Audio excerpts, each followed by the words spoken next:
how do spacecraft slow down?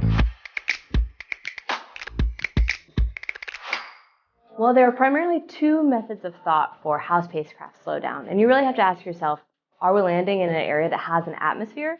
If not, you definitely want to go with retropropulsion, where you use retro thrusters pointed down at the surface of the planet to slow yourself down as you're coming in. If you do have an atmosphere, that makes it a lot easier, as the atmosphere acts as kind of a giant brake as you slow down. So you have your missions like Apollo that used retropropulsion when we went to the moon.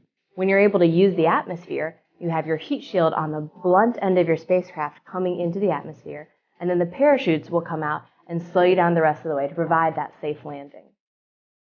Here at NASA, we're constantly developing new technologies to help with that entry, descent, and landing, or EDL.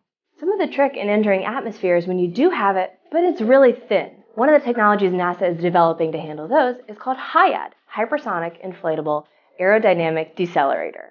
The HIAD can come as a heat shield much like the blunt body heat shields of those older missions that were made out of ceramics or metals and were very hard.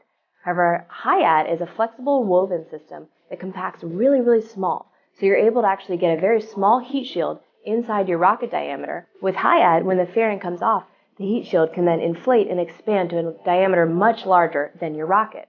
Therefore, you're able to bring in a much larger payload than you were before. So how do spacecraft slow down?